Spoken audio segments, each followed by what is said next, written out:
नेकपा एमालेका अध्यक्ष केपी शर्मा ओली बन्द सत्र हलभित्र प्रवेश गर्ने क्रममा हुनुहुन्छ। उहाँ बन्द सत्र हलभित्र प्रवेश गर्नै लाग्दा एमालेका कार्यकर्ताहरूले ओलीको पक्षमा चर्को नाराबाजी गरिरहेको अवस्था छ। ओलीले दिनभर होटलमा केन्द्रीय कमिटी सदस्यहरूको अन्तिम सूची तयार गर्ने कार्य गर्नुभएको थियो र सो सूची बोकेर अध्यक्ष ओली यतिखेर बन्द सत्र हलभित्र प्रवेश गर्ने क्रममा रहनुभएको छ।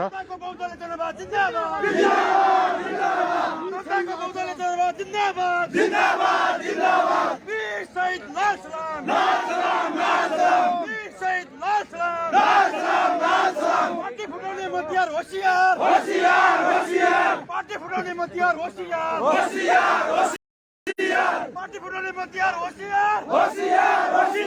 केपी ओली जिंदाबाद केपी ओली जिंदाबाद केपी ओली जिंदाबाद we love you केपी बा we love you केपी बा we love you केपी बा we love you केपी बा we love you केपी बा पार्टी फुटाउने मतियार होशियार पार्टी फुटाउने मतियार होशियार जनताको बहुदल जिन्दाबाद विपुलले कालापानी लिपिद्वारा हाम्रो हो विपुलले कालापानी लिपिद्वारा हाम्रो हो we love you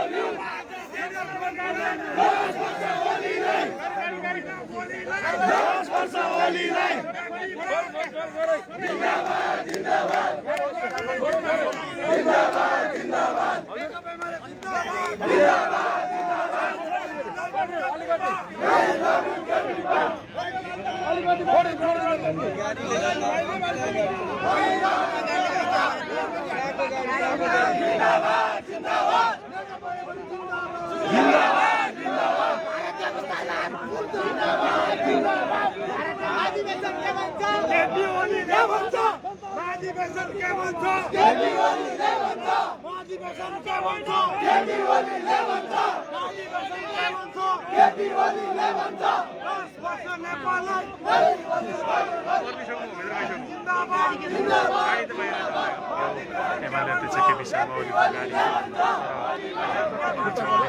गाडी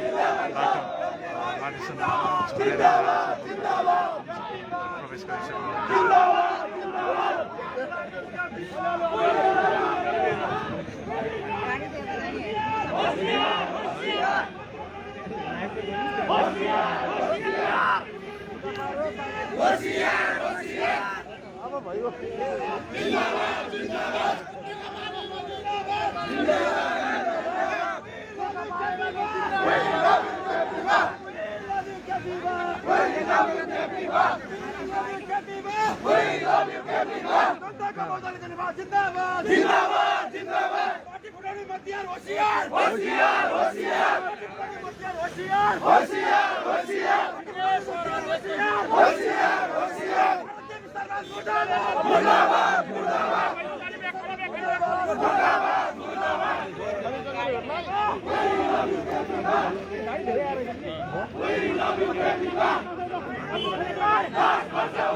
दर्शकहरू अहिलेसम्म पनि बन्द सत्र सुरु हुन सकेको छैन।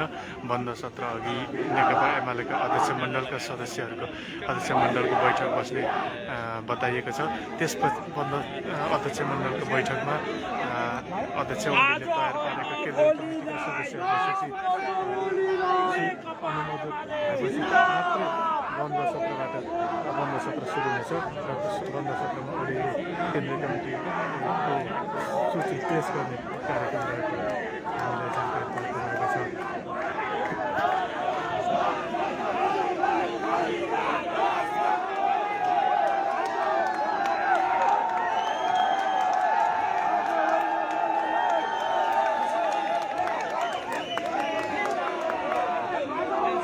नेकपा एमालेका महाधिवेशन प्रतिनिधिहरू दिनभर नै घामबिन जस्तै भइसकेका थिए। उनीहरू बन्द सत्र सुरु हुन नसक्दा दिनभरि बन्द सत्र वरिपरि घुमघाममै व्यस्त भएको अवस्था थियो। अब भने केही बेरमा बन्द सत्र सुरु हुनेछ र सहमति नै नेतृत्व चयन गर्ने गरी एमाले अघि बढ्नेछ। दर्शकहरू, अहिले रातोपाटीको लाइभ यति नै। हामी फेरि लाइभ लिएर उपस्थित हुनेछौँ।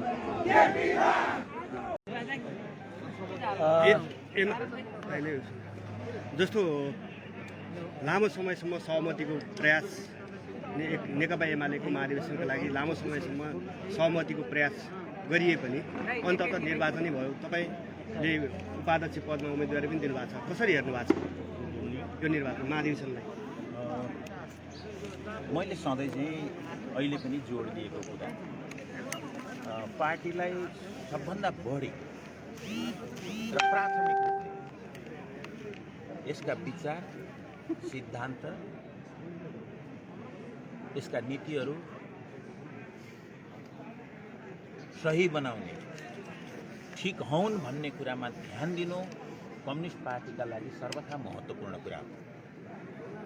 तपाईहरु सबैलाई थाहा छ, दुनियाँलाई थाहा छ कि अहिलेको पार्टीका नीतिहरू बनाउन, यसका सिद्धान्तहरू बनाउन गएको 20 वर्षदेखि मैले निरन्तर प्रयत्न गर्दै आएको छु।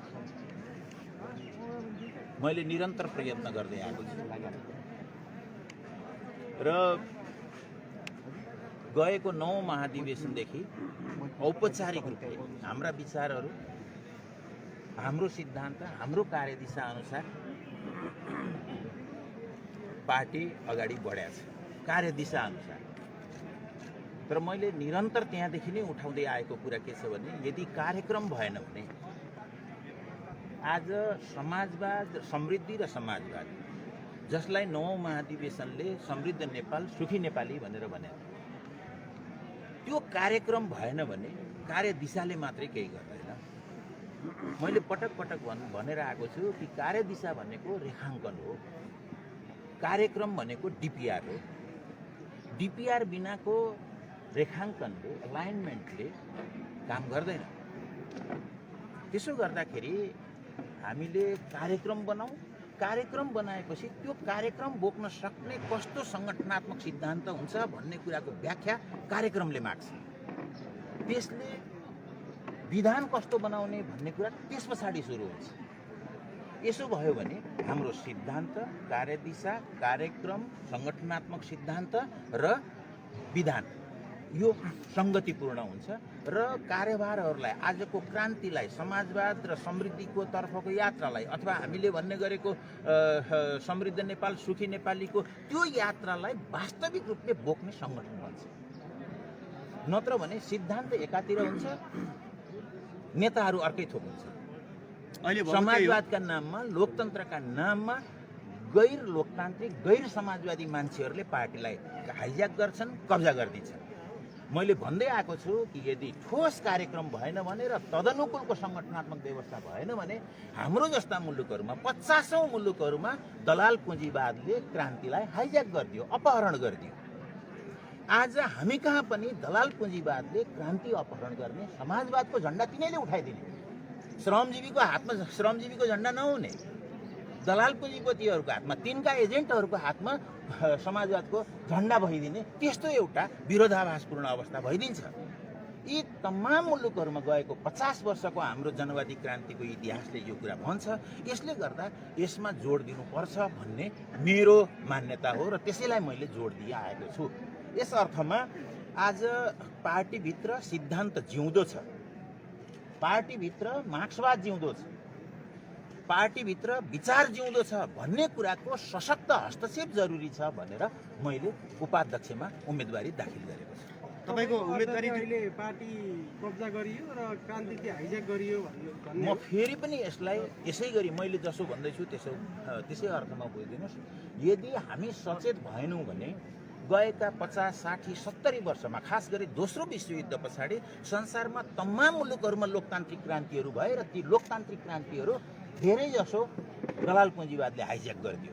हामी करिब त्यो तानातानीमा छौँ। एकातिर विचारका हिसाबले, सङ्गठनका हिसाबले, अरू तमाम हिसाबले दलाल पुँजीवादले हामीलाई घिसार्न खोज्दैछ, नेकपा एमालेलाई लतार्न खोज्दैछ। अर्कोतिर यो पार्टी बनाएका, निर्माण गरेका त्यो त्यागी, ती पुराना ती तमाम कार्यकर्ताहरू, यो पार्टी निर्माण गर्ने कर्मीहरू, तिनीहरू चाहिँ यसलाई समाजवादको दिशामा टिकाइराख्नका लागि लागिरहेका छन् र म तिनीहरूको प्रतिनिधि ठान्छु। यस अर्थमा मेरो उम्मेदवारी हो। अब उम्मेदवारी परिसकेपछि जित्ने आधार के हुन सक्छन् अथवा यसै पनि नेकपा एमाले यतिको समृद्ध पार्टी, यतिको लोकतान्त्रिक पार्टी, यतिको क्रान्तिकारी पार्टी, क्रान्तिकारी जनमतलाई एक ठाउँमा ल्याएको पार्टी अर्को कुनै पार्टी छैन। यस अर्थमा नेकपा एमाले बेला बेलामा गल्ती गरेको छ, तर त्यसले बेलैमा आफूलाई सुधारेको छ। किनभने यसका तमाम कार्यकर्ताहरू, यसका समर्थक, शुभचिन्तकहरू जहिलेसुकै परिवर्तनको पक्षमा, क्रान्तिको पक्षमा, श्रमजीवी वर्गको पक्षमा उनीहरू खडा छन्। यसले गर्दा यिनीहरूले गल्ती गरे, पार्टीले गल्ती गर्न दिँदैनन्। कहीँ पार्टीले गल्ती गरिहाल्यो भने पार्टीलाई सुधार्ने पनि कार्यकर्ताको त्यो लामो एउटा परम्परा छ। त्यो परम्परा नै मैले जित्ने कुराको ग्यारेन्टी हो। पार्टीले गल्ती गर्यो भनेर तपाईँले चाहिँ सुधार्नका लागि उम्मेदवारी दिएको हो? यसको पार्टीमा गल्तीका प्रशस्त सम्भावनाहरू छन्। अहिले पनि गल्ती हुँदैछ। एउटा एकीकृत पार्टी किन फुट्यो यसबारेमा हामीले बेखबर भएर हिँड्दैछौँ। त्यत्रो संसारमा हामीले एउटा मोडल देखाउन सक्ने एउटा सम्भावनाको त्यो कसरी हामीले बिगार्यौँ? आफ्नै पार्टी किन टिकाउन सकेनौँ? आफ्नै सरकार किन टिकाउन सकेनौँ भन्दाखेरि तिमीहरूले नै किन भत्कायो भन्न सकिन्छ। तर त्यो स्थिति नै किन आयो भन्ने बारेमा हामीले बेखबर भएर जसरी अहिले हामी एकदमै नहेरिकन आँखा बन्द गरेर हिँड्न खोज्दैछौँ, यसले हामीलाई, हाम्रो लोकतन्त्रलाई, समाजवादलाई, कम्युनिस्ट पार्टीका यी सम्भावनालाई धेरै डरलाग्दा खतराहरूतर्फ यसले ठोक्याउनेवाला छ। त्यसले गर्दाखेरि पनि मेरो उम्मेदवारी जरुरी भयो। उपाध्यक्षमा तपाईँले उम्मेदवारी दिँदै गर्दा तपाईँको टिममा चाहिँ को हुनुहुन्छ? हामीले एउटा कुरा मान्नुपर्छ, पार्टीको आम नीति र सिद्धान्तहरू मान्नुपर्छ। हामी आफैले गरेका निर्णयहरू मान्नुपर्छ। मैले 9 महाधिवेशनमा जुन प्यानलहरू बनाइए त्यो प्यानलहरू बनाउनु गल्ती थियो भनेर मैले धेरै पटक स्ट्यान्डिङ कमिटीमा, सेन्ट्रल कमिटीमा कुरा उठाएको छु। लिडरहरूले उहाँहरूको कानमा बतास लागेन, त्यो गल्ती थियो। त्यस हिसाबले एउटै पार्टीभित्र 9मा जुन प्यानल बनाइयो त्यो गल्ती थियो, म त्यतिखेरदेखि भन्दैछु। र त्यो कुरा अहिले आएर यो 10औं महाधिवेशनमा पार्टीले करेक्सन गरेको छ र प्यानल नबनाउने भनेको छ। यस अर्थमा मैले व्यक्तिगत हैसियतमा यो उम्मेदवारी दिएको छु। धन्यवाद तपाईहरु। अरु केही छ? जस्तै अब अध्यक्ष केपी शर्मा ओलीले अब पार्टीले पुरै कब्जा गरेको अवस्था छ हिजोको यो अहिलेसम्मको वातावरण हेर्दाखेरि। अब यसमा पनि तपाईले जित्छु भन्ने चाहिँ कसरी हिम्मत आयो, कसरी आँट आयो? यस्तो छ, डेमोक्रेसीमा तपाईले पार्टीलाई उहाँमा कब्जा गर्ने तागत छ भन्नुभयो भने उहाँलाई तानाशाहीतर्फ, निरङ्कुशतातर्फ र 21औं शताब्दीको गलत बाटोमा लैजान खोज्दै हुनुहुन्छ। उहाँलाई पनि हामीले बिगार्छौँ र पार्टीलाई पनि बिगार्छौँ। लोकतन्त्रमा पार्टी कसैको कब्जामा हुँदैन। लोकतन्त्रमा हरेक मान्छे त्यो स्वतन्त्र हुन्छ, आफ्नो नाम हुन्छ, आफ्नो इज्जत हुन्छ। त्यो सामन्तवादमा के थियो भने एउटाको नाम हुन्थ्यो, एउटाको थर हुन्थ्यो, एउटाको इज्जत हुन्थ्यो, एउटाको प्रतिष्ठा हुन्थ्यो, अरू तमाम रैतीको कसैको नाम हुँदैन थियो, तिनको कुनै विचार हुँदैन थियो, तिनको कुनै निर्णय हुँदैन थियो। त्यो सामन्तवाद। लोकतन्त्रमा हरेक मान्छेको विचार हुन्छ, उसले स्वतन्त्रतापूर्वक निर्णय गर्छ। त्यसमाथि हामी कम्युनिस्ट हौँ। यसो गर्दाखेरि चाहिँ कसैले पार्टी कब्जा गर्छ भन्ने कुरा त्यो कहिलेकाहीँ देखियो भने पनि त्यो गलत हो। त्यो 2 दिन टिक्ने कुरा होइन। तपाईँ 10 बुँदे पक्षधरहरू अहिले छिन्नभिन्न भए जस्तो अवस्था छ। अब सहकार्य टुटिया जस्तो अवस्था हो। एउटा कुरा 10 बुँदेका 10 जना यसलाई चाहिँ सधैँभरिका गुटबन्दी भनेर तपाईँहरूले नबुझिदिनका लागि अनुरोध गर्छु। 10 बुँदे भएकै साथीहरू 8औँमा हामी अलग अलग ठाउँमा थियौँ, 9औँमा कति अलग अलग थियौँ होइन। हामी एउटा खास मुद्दामा 10 बुँदाका सन्दर्भमा एक ठाउँमा थियौँ, नत्र भने त्यसबाहेक त्योभन्दा अगाडि र त्योभन्दा पछाडि हामी सबै स्वतन्त्र छौँ। भीम रावलको थियो उपाध्यक्षमै नाम राखेको थियो। अनि पछि उहाँले भन्नुभयो म चाहिँ नि निर्वाचनमा जान्छु, म होइन अब मैले जे लक्ष्य लिएँ, जे चाहिँ मैले अडान राखेँ त्यो अडानलाई म कायम राख्छु भन्नुभएपछि अनि त्यो त फेरि जाने भनिसकेपछि त्यसमा हटाउनु पऱ्यो नि त, त्यसले हटेको हो होइन। अब घनश्याम कौरको पनि अलिकति अब उपाध्यक्षमै हो, उहाँले पनि म उपाध्यक्षै हुन्छु, म तल अब बस्दिनँ भन्ने कुराहरू थियो। तर अब बरु केन्द्रीय सदस्य मात्रै बस्छु म भन्ने कुरा पनि उहाँको हो। तर उपाध्यक्षमा यति धेरै भइसक्यो नि, अब त्यो कोटाभन्दा बढी भयो। त्यसले गर्दाखेरि पनि अब गाह्रो भयो होइन, सबैलाई मिलाउने स्थिति गाह्रो भयो। नभए त अन्यथा त्यस्तो खालको उहाँलाई माइनस गर्ने भन्ने कुराहरू मलाई लागेको त्यस्तो चाहिँ थिएन। त्यहाँ अध्यक्षले नाम ल्याएर छलफल गर्नुभयो कि तपाईँहरू बिचमा त्यो नामको विषयमा छलफल भयो? अब यस्तो छ, अब नाम चाहिँ नि छलफल गरिरहँदाखेरि हामीले विभिन्न कोणबाट यसरी पर्नुपर्छ है, सबैलाई समेट्नुपर्छ। अब यो तीन खालको चाहिँ सूचीबाट मिलाउनुपर्छ भनेर एउटा 10 बुँदेबाट हामी गएका साथीहरूको बिचमा तलदेखि माथिसम्म छ नि त मिलाउनु पर्ने। अर्को अब प्रवेश नेकपा माओवादीदेखि लिएर विभिन्न पार्टीबाट प्रवेश गरेको छ, उहाँहरूलाई पनि त मिलाउनु पर्यो। अर्को भनेको अब नेकपा एमालेमै रहेर बसिराख्नु भएको उहाँ साथीहरूलाई पनि मिलाउनु पर्यो। यसरी गर्दाखेरि चाहिँ नाम नछुटोस् होइन। अब फेरि कस्तो भन्दाखेरि परिपाटी चाहिँ नि अलि नेताहरू नजिक चाहिँ नि गयो भने चाहिँ नि सम्झना भइरहने रहेछ होइन। अब जो सबै त त्यसरी जाँदैन नि त, अब काम गरिरहने स्थिति बन्छ, जिल्लामा बसिरहने स्थिति बन्छ।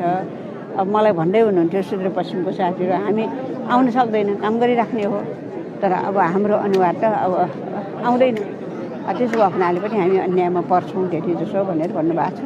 अलिअलि स्थिति त्यो पनि हो होइन। तर मलाई लाग्छ चाहिँ नि हामीले अलि छलफल गरेरै अलि सूची तयार गरौँ, अन्तिममा छलफल गरौँ भन्दाखेरि त्यो चाहिँ हुन सकेन, त्यो गाह्रै भयो हामीलाई होइन। किन भन्दाखेरि अब हामी बस छलफलमै धेरै चाहिँ जानुपर्ने स्थिति भयो। अनि राहुल कौरलाई पनि कम्ती भयो पनि सहमतिमा जाउँ, निर्वाचन नगर्नु होइन। हामी सर्वसम्मत नेकपा एमाले एकताबद्ध नेकपा एमाले भनेर यो महाधिवेशनबाट सन्देश दिनुपर्छ भन्ने चाहिँ नि अहिलेको होइन, लामो समयदेखि प्रयास हो। अब त्यसले गर्दाखेरि समय अलिकति अत्यधिक त्यसरी नै गयो।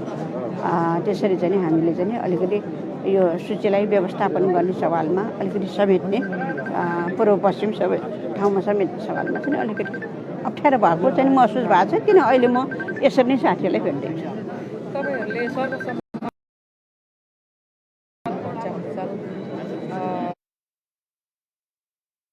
भीम आचार्य अनि त्यो कसरी सर्वसम्मत त्यसरी त होइन, उहाँलाई चाहिँ नजिक त्यो भएन, तर पनि फङ्सनबाट अलिअलि चाहिँ कुरा भएकै छ होइन। अब घनश्याम भीम रावलसँग त अब धेरैपटक कुराकानी त नभएको त्यस्तो चाहिँ होइन। फेरि त्यो छलफलै नगरेर अलग अलग भएर आफ्नो खुसीले चलेको भन्ने कुराहरू चाहिँ त्यो चाहिँ अब 10 बुँदे सहमति गरेर तपाईँहरू एउटा टिम खास गरेर 10 जना नेताहरू एमालेमै रहने निर्णय गर्नुभएको थियो। तपाईँहरू 2 जना सहकर्मी पनि अब कस्तो लागिरहेछ? 3 जना सहकर्मीहरू छुट्नुभयो। अब छुटेको त नि त्यसरी होइन है, छुटेको होइन। पार्टीभित्र उहाँहरू जहाँ छ त्यही हुनुहुन्छ। खालि चाहिँ अहिले चाहिँ अब पदे हिसाबले चाहिँ अलि नमिलेको कुराहरू मात्रै हो होइन। मलाई के लाग्छ भन्दाखेरि एमाले राम्रो बनाउन सक्यो, नेकपा एमाले मुलुक हाँक्न सक्यो, नेकपा एमालेको चाहिँ संस्कार संस्कृतिदेखि नै विचार सोचहरू बलियो बनाएर एकताबद्ध बनाएर जान सक्यो भने सबैको भविष्य हुन्छ है। त्यो माथिदेखि तलसम्म सबै नेता र कार्यकर्ताहरूको भविष्य हुन्छ। होइन अब आफ्नो आफ्नो मात्रै हेर्ने हो भने नेकपा एमाले त्यो ढङ्गले बन्दैन भन्ने नै मलाई लाग्छ कि। त्यसो भएको हुनाले मैले बारम्बार के भनेको भने यो महाधिवेशनबाट म के हुन्छु भन्ने कुरा होइन होइन, नेकपा एमाले कस्तो पार्टी बनाउने होइन, अब यो कुरा चाहिँ सोच्न सक्यो भने चाहिँ राम्रो हुन्छ भन्ने लाग्छ। त्यसो भनिरहँदाखेरि पद व्यवस्थापन त अब सबैको गर्नै पर्छ, नेतृत्व चयनको कुरा महाधिवेशन हो नि त, त्यस्तो लाग्छ मलाई। त्यसो भने पार्टी मूल कुरा हो भन्छु, आन्दोलन जगाउने हो भने होइन, मुलुक चाहिँ हाँक्ने हो भने पार्टी चाहिँ मूल कुरा हो। महाधिवेशनबाट अझै त्यो सन्देश चाहिँ जानु जरुरी छ भन्छु। अब यहाँ के प्रक्रिया अगाडि बढ्दैछ अहिले भर्खरै चाहिँ अब नोमिनेसन होइन, साथीहरूले चाहिँ अब आफ्नो आफ्नो खुसी, त्यो त सबैले अधिकार पनि छ। अब त्यसमा रोक्ने कुरै आउँदैन, निर्वाचन प्रक्रियामा गइसकेपछि त्यसमा रोक्ने कुराहरू आएन। त्यसो भएको हुनाले साथीहरूले आफ्नो ढङ्गले लागिराख्नु भएको छ, अब त्यो गरिराख्नु भएको छ होइन, उम्मेदवार दर्ता गरिराख्नु भएको छ। त्यो प्रक्रिया सिद्धिएपछि चाहिँ अनि फेरि हामी चाहिँ भोटिङमा जान्छौँ। यो सहमतिमा नाम सूची घोषणा गरिए पनि कतिपय नेताहरूको एकदम ठुलो असन्तुष्टिहरू पनि देखिन्छ, यहाँ बाहिर पनि सुनिन्छ। अब यसले त महाधिवेशन पछाडि अब एमाले एकताबद्ध रहेको सन्देश दिने भनेर यहाँहरूले भन्यो, त्यस्तो सम्भव होला? अब तपाईँलाई चाहिँ नि हामीले अहिलेसम्म 10औँ पुग्यो होइन, महाधिवेशन गरेको हामीले 10औँमा पुगिसक्यौँ र यो बिचबिचमा पनि महाधिवेशन हामीले धेरैवटा गऱ्यौँ होइन, 9वटासम्म त गर्दै आइसक्यो नि त। अब कतिपय महाधिवेशनको अनुभव चाहिँ लिने हो भने तितो पनि छ होइन, तितो पिरो पनि छ भन्छौँ नि, त्यो पनि छ। कतिपय चाहिँ जटिलता चुनौतीबाट पनि हामीले निष्कर्ष निकालेका छौँ होइन। र 5औँ महाधिवेशन भनौँ न, यो त के जटिलता, योभन्दा चर्को जटिलता भइसकेको थियो, अवस्था भइसकेको थियो, नेतृत्वकै बिचमा चाहिँ तनाव सिर्जना भइसकेको थियो, वातावरण बिठोलिएको अवस्था थियो। त्यस्तो बेलामा पनि कुशलतापूर्वक चाहिँ नि त्यसपछि हामीले फेरि ल्यान्डिङ गऱ्यौँ होइन। र यसरी सहमतिका यस्तै नाम चाहिँ नि सहमतिका साथै नाम चाहिँ प्रस्तुत भएको होइन। त्यो बेला पनि त अलिअलि साथीहरू छुट्नुभयो होला नि त।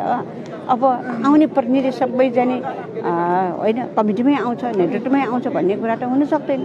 त्यसो भएको हुनाले मैले भने न्यायोचित वितरण गर्न जानुपर्छ होइन, नेतृत्वले अब सबै ठाउँमा कहीँ चाहिँ बेसरी होइन प्रतिनिधि हुने अथवा चाहिँ त्यो कमिटीमा पर्ने, कहीँ ठाउँबाट नपर्ने, यो खालको हुनु हुँदैन, न्यायोचित वितरण गर्नुपर्छ।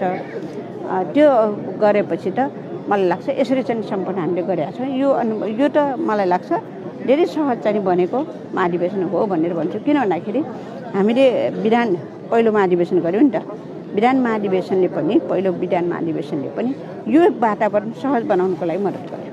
नभए त अब कस्तो हुन्थ्यो भन्दाखेरि नीति कार्यक्रम विचार पनि एकै दिन त्यही दिन, नेतृत्व चयन पनि त्यही दिन, अनि नीति कार्यक्रम सिद्धान्तमा चाहिँ विधानमा चाहिँ छलफल नहुने होइन, त्यसपछि नेतृत्व चयनमा मात्रै हामीले होडबाजी हुन्छ। यो खालको पहिला थियो परिपाटी, यसपालि त्यो भिन्न भयो नि, यसले चाहिँ यो अलिकति सहज चाहिँ वातावरण सिर्जना भएको। त्यसो भएको हुनाले मलाई के लाग्दैन भने नि निर्वाचन गर्ने बित्तिकै अथवा पदमा नहर्ने बित्तिकै होइन, अब पार्टी अलग भएर जान्छ, फुटेर जान्छ, अथवा पार्टीमा समस्या आउँछ, समस्या त अलिअलि आइहाल्छ नि, त्यसको वैचारिक समाधान खोज्नुपर्छ भन्छु म कि। त्यसो भएको हुनाले चाहिँ हामीले साह्रै आत्तिएर नि अब बिग्रिहाल्यो, भत्किहाल्यो यो पार्टी होइन, र समेट्नै सकेन भन्ने खालको सन्देश चाहिँ जानु हुँदैन भन्छु। अब विधान संशोधन गरेर 19 सदस्यीय पदाधिकारी बनाउँदाखेरि पनि जम्मा पदाधिकारीमा 2जना मात्रै अध्यक्ष केपी शर्मा ओलीले सूची पेश गर्नुभएको, त्यो सूची हेर्दाखेरि 2जना मात्रै हुनुहुन्छ। किन तपाईँहरूको पहल पुग्न सकेन कि उहाँहरूले चाहनु भएन? अब दुइटै कुरा हो जस्तो लाग्छ मलाई होइन। अब 19जना पदाधिकारीमा एकट्याइ त म भन्दिनँ होइन, किनभने सँगै कमिटीमा त एकट्याइ पुर्याउनलाई गाह्रो भइरहेको अवस्था छ। बल्ल यसपालि अब पुग्छ कि भन्ने लाग्छ, तर पदाधिकारीमा त झनै गाह्रो हो। त्यसमा पनि कस्तो भन्दाखेरि अब एकातिर महिलाले पनि पहल गर्नुपर्छ, दोस्रो त्योभन्दा पनि महत्त्वपूर्ण कुरा भनेको नेतृत्वले विश्वास गरेर महिलाले महत्त्वपूर्ण जिम्मेवारी दिनुपर्छ। किन संविधानले यत्रो चाहिँ अधिकार दिइसकेको छ होइन, र कन्जुसाइ गर्नु हुँदैन भन्छु। तर अहिले पनि म प्रश्न राख्न चाहन्छु, राजनीतिक नेतृत्व तहमा एमालेमा मात्रै होइन, अन्य पनि राजनीतिक नेतृत्व तहमा महिलालाई चाहिँ सक्छन् भनेर हेर्ने दृष्टिकोण, महिला सक्षम छन् पुरुष महिला बराबर हुन्, महत्त्वपूर्ण जिम्मेवारी दिनुपर्छ, अवसर दिनुपर्छ, विश्वास गर्नुपर्छ भन्ने सवालमा चाहिँ अझै पनि सङ्कुचित धारणा छ। हामी भन्छौँ पितृसत्तात्मक सामन्त्यवादी सोच भन्छौँ नि, त्यो चाहिँ बाँकी छ। त्यो चाहिँ चेन्ज नगरिकन अब महिलाहरूले चाहिँ अझै चाहिँ सशक्त अगाडि बढ्नको लागि जिम्मेवारी पाउनको लागि गाह्रो हुन्छ भन्छु। अब यसमा चाहिँ महिला काउन्टरको पनि अब 2 जना लागिरहेको थियो, किन भन्दाखेरि अब उपमहासचिव 3 जनामा 1 जना महिला भयो फेरि बिग्रिन्थ्यो होइन। अब उपाध्यक्ष त अब 1 जना मात्रै राख्ने चाहिँ उम्मेदवारी लिने फर्म भर्ने प्रक्रियामा छु म। मैले चाहिँ पार्टीको सर्वसहमति बनाउने जुन अध्यक्षीय कमिटीलाई हामीले सिङ्गो हलबाट जिम्मा दिएका थियौँ, त्यो आधारमा अहिले केन्द्रीय सदस्यको रूपमा उम्मेदवारी दिएको छु। सर्वसम्मतले त्यो चयन गर्ने सन्दर्भमा अब धेरै दावेदार साथीहरूले सबै पक्षलाई मैले पटक भन्ने जुन बहुआमिक पक्षलाई समेट्ने जुन कुरा थियो त्यसलाई ध्यान दिएर अध्यक्ष कमिटीले जुन प्रस्ताव गर्नुभयो त्यसलाई स्वीकार गरेर चाहिँ केन्द्रीय सदस्यको दर्ताको प्रक्रियामा छु। गरिसक्नु भएको छ क्युमा छु, रुजुको प्रक्रियामा। अनि हिजो अध्यक्षले प्रस्ताव तपाईँले सचिवका लागि आकाङ्क्षा देखाउनु भएको थियो र दावेदारी पनि पेस गर्नुभएको थियो, तर अध्यक्षले प्रस्ताव गरेको पदाधिकारी लिस्टमा तपाईँको नाउँ परेन। तपाईँलाई कस्तो भइरहेछ? होइन, यो त स्वाभाविक प्रक्रिया हो नि। निर्वाचनका विधि अपनाएका भए अनि एउटा खालको परिणाम आउनु पनि सक्छ। त्यो परिणामले फेरि नेतृत्व तहमा कतिपय साथीहरू छुटिएर निराशाजनक स्थिति पनि हुनसक्छ। त्यसो हुनाले सबैलाई अधिकतम खुसी बनाउने प्रयत्न स्वरूप सर्वसम्मतिको निकै लामो मेहनत गरेर जुन खालको तयारी गर्यो, त्यसो हुँदाखेरि अब सर्वसम्मत हुँदा अलिकति हामी जस्तो साथीहरूलाई नोक्सान भएको जस्तो देखिए तापनि अब अभियानमा, मुभमेन्टमा, आन्दोलनमा हामी अब उत्साहजनक ढङ्गले लाग्ने भएको हुनाले अब पद भन्ने कुरा त सर्वको काँचुरी जस्तो त कहिले आउँछ कहिले आउँदैन। सर्वसम्मति त्यति लामो गृहकार्य गरे पनि सर्वसम्मत हुन सकेन, छनौट हुन सकेन होइन। त्यसले गर्दाखेरि निर्वाचन हुँदाखेरि अब समय पनि घड्किसक्यो, तपाईँहरूको महाधिवेशन पनि लम्बिने भयो।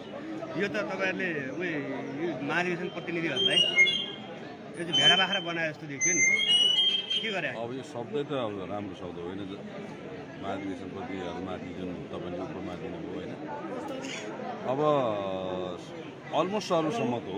किनभने भीम रावल कमरेडलाई हामी सबैले सिङ्गो हलले उपाध्यक्षमा बस्नुहोस् भन्ने अनुरोध गरियो। अब अध्यक्ष पछाडिको दोस्रो महत्त्वपूर्ण पद उपाध्यक्ष हो। अब उहाँको अध्यक्ष हुने सम्भावना छैन।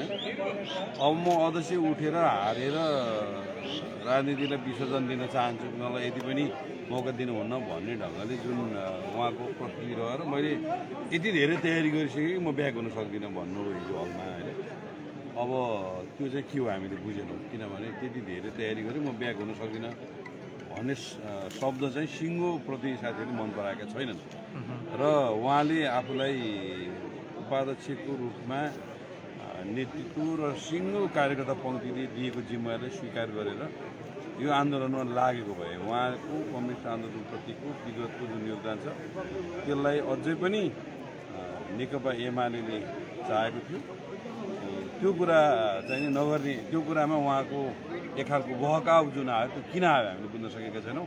मलाई लाग्छ मनोनयनको दरतिर यो प्रक्रिया भनेको एउटा औपचारिक प्रक्रिया हो, जसरी पनि यो प्रक्रिया हामीले पार गर्नै पर्छ। त्यसो हुनाले अझ पनि मनोनयनमा उहाँले नाम दर्ता गरेको भए तापनि हामी अझ पनि त्यो प्रयत्न गर्छौँ जस अलमोस्ट सर्वसहमति नै हो। यो होइन दाइले सर्वसहमति भए पनि तपाईँहरूले एकताको महाधिवेशन होइन, एक ढिक्का पार्टी भन्नुहुन्थ्यो, विभिन्न कुराहरू जुन अपेक्षा गर्नुभएको थियो नि त्यो त हुन सकेन।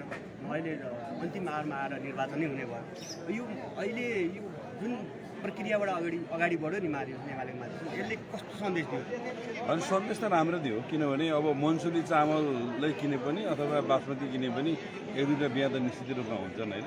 अब यत्रो सर्वसहमतिको प्रक्रियामा एक दुईवटा बिहा देखिएको छ, त्यो बिहा हामी केलाएर मिलाएर जान्छौँ। यो त्यस्तो धेरै समस्या आउने खालको स्थिति होइन। अब अलिकति चर्चामा आउनको लागि के हुनको लागि अब के हो, किन सोध्नु मलाई थाहा छैन। अब यो अलि क्षेत्रीय सभा कडा पनि हुन्छ, अब त्यो पनि होला उहाँको होइन। अब हामीले त सम्झाउने प्रयत्न गरेका छौँ, जस यो सहरसम्म भए सहर नै हो, किनभने यहाँभित्रको बहुआमिक पक्षलाई समेटेको छ। अब त्यसो गर्दा पनि ठुलो पार्टी, लामो योगदान भएको पार्टी, लामो इतिहास भएको पार्टी भएको हुनाले धेरै साथीहरूलाई स्वाभाविक ढङ्गले जिम्मेवारी दिन सकिएको छैन। अब केन्द्रीय सदस्यको र पदाधिकारी सङ्ख्या त्योभन्दा बढाउनु छैन, पनि छैन। अब दुईवटा अध्यक्ष बनाउने भन्ने कुरा पनि सम्भव भएन, अध्यक्ष त एउटै हुन्छ।